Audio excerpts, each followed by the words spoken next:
Hey guys, so I just did something crazy. I took my XArcade pedestal that is kind of just a gutted tank stick that used to have a built-in UI. This one has a PC in the back. For a couple years now, I've been running a GTX 1080 on a 4K OLED screen.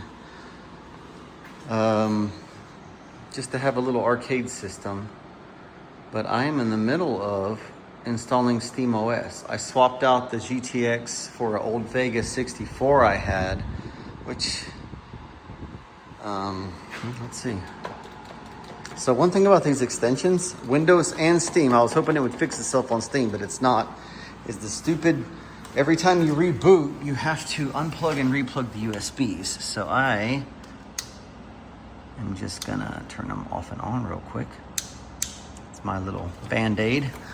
But even though it didn't solve that problem, that's an XArcade issue, not Steam or Windows. I decided to go ahead and give SteamOS a shot because a lot of times I have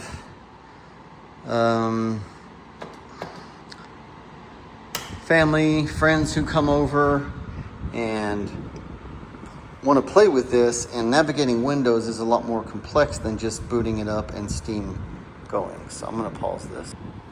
Okay, and to continue, I logged into my Wi-Fi. This PC has a built-in Wi-Fi card. It's got a newer Ryzen processor. I forget which one. Ryzen 7. But it's installing Steam. So I'm kind of excited because I hooked this up to my Steam Deck and it worked really well. So yeah, if you're thinking about like a home arcade, that I wouldn't recommend the extension brand. They don't even make this anymore, by the way. So I got it on super cheap because they were trying to get rid of them. But over here, I run Launchbox and Windows on this. I would definitely recommend getting an XArcade system. This is an older one before they went out of business and then back in business. This is mapped to Windows keyboard, which means it's no good for Steam because there's so many games in Steam that won't work off a keyboard layout. But for this one, I do MAME, I do some other, more simple emulators. I run a 1660 GeForce, which is probably even overkill for what I do on that because I just do emulation. Dreamcast, it's about as fancy as I get on this one.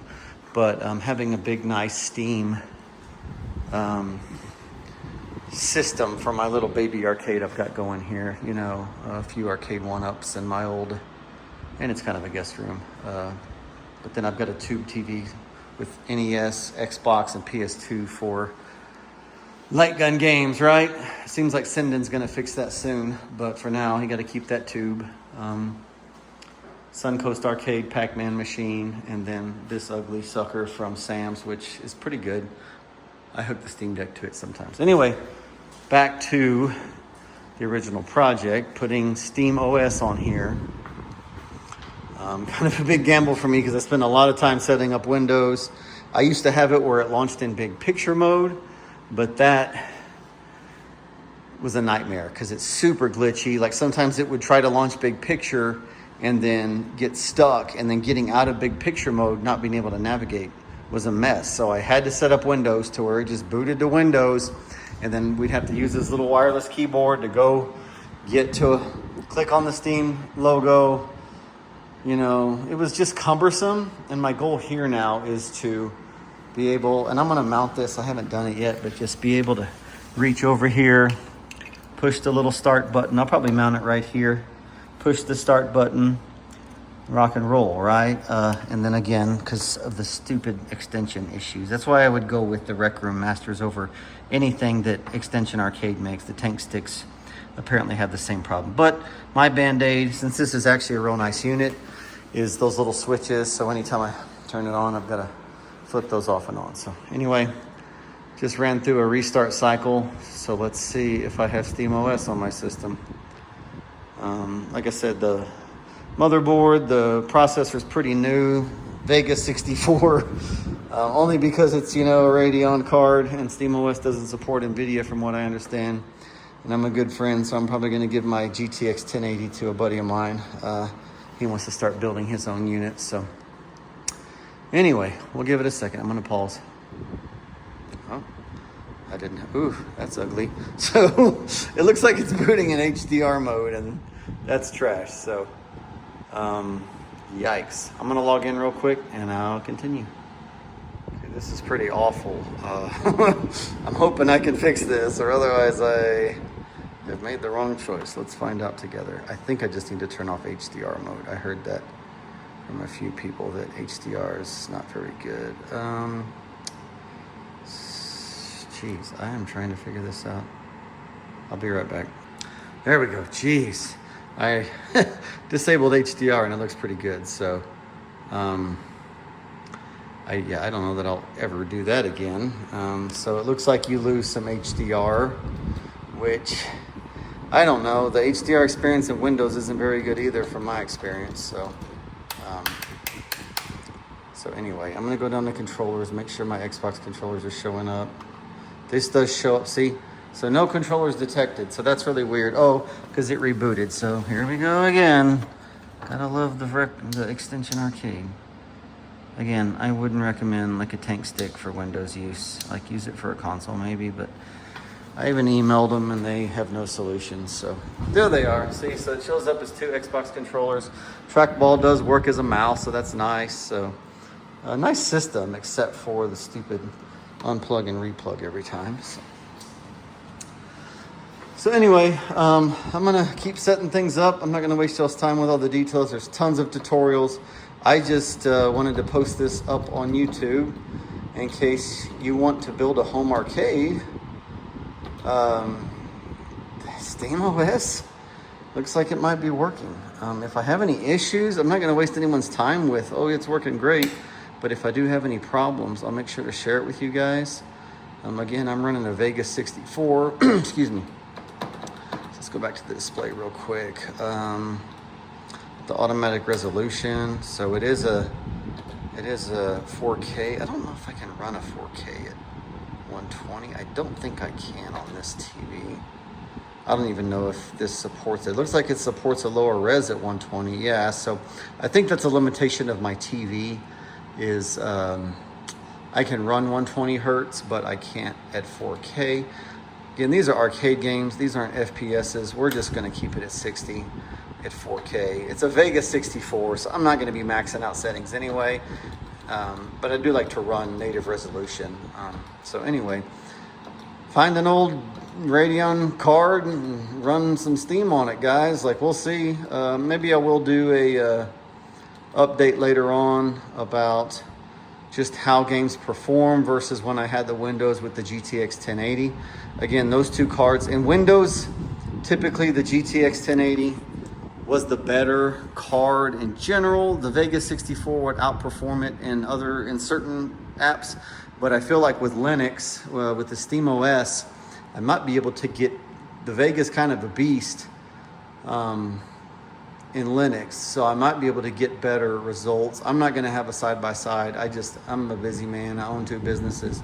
I'm not gonna really have time to run benchmarks and stuff, but I can give you guys a general feeling on how this thing does now with the Vega 64 for an arcade pedestal. Again, we're not running crazy AAA type games, and we're doing like the latest and greatest Street Fighters and some of the Capcom fighting collections and stuff like that. So anyway, feel free to shoot questions my way.